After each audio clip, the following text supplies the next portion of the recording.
La idea un poco es hacer una muestra botánica de la flora nativa que crece principalmente en la zona costera. La idea es poder tener esta muestra como una forma de educar y enseñar, sobre todo a los niños, para que aprendan a cuidar y a reconocer la flora nativa de este lugar.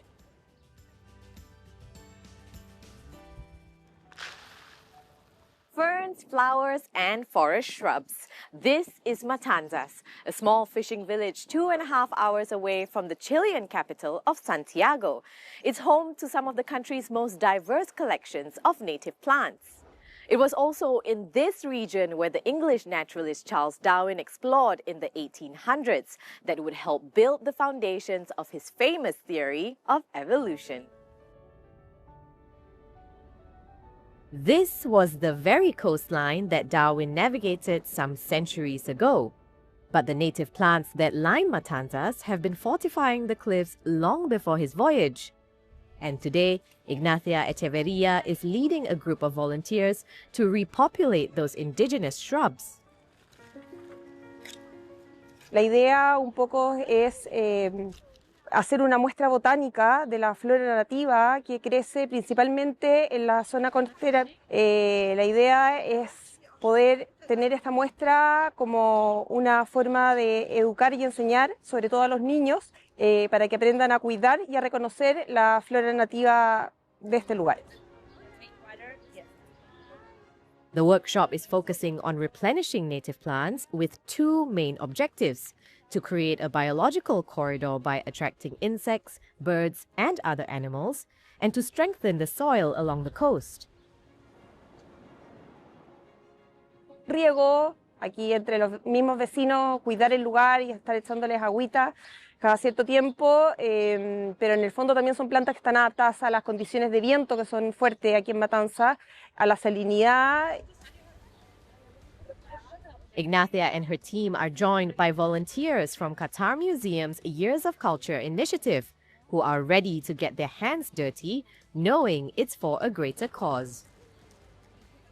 I think we can learn a lot from this community in observing their relationship with the land and the way they treat it and the way they interact with it. There's a lot of respect and love and feeling of, like it's a two-sided relationship. The land gives us, so we give it back with so much love and respect. And that's a value I want to take back home with me.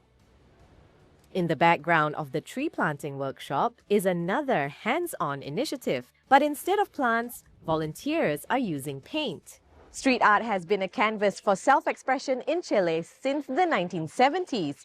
Everywhere you turn, it's hard not to spot vibrant artwork like these. And today, volunteers from Qatar are leaving their mark on these walls.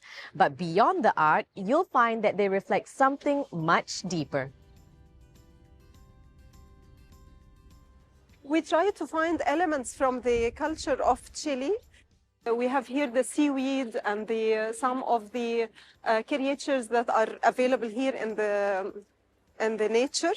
And also from Qatar, we have the oryx, we have the palm tree, we have the boat, and we have the falcon, the camel, and other elements. Soha and her peers have found that despite being thousands of kilometers apart and separated by oceans and land masses, there are more similarities than differences between Qatar and Chile. Actually, we have in Qatar culture the sadu fabric, which is really a remarkable fabric in Qatar. And we found the similar fabric here in Chile, which is looks like the same like sadu. Humans are connected all over the world. Let's focus on the similarities and not the differences, because we are human. Every stroke of Soha's brush will now become enshrined and remembered as a lasting legacy of this cultural exchange, just like the shrubs and trees being planted by her fellow volunteers that will hopefully grow more roots of shared knowledge. Nearly 200 years since Darwin's voyage to South America, the plants he documented are being kept alive through initiatives that repopulate the species in the wild. And while it's taken root amongst the local population, partnerships with the international community allow the seeds of knowledge to be planted around the world, one tree at a time.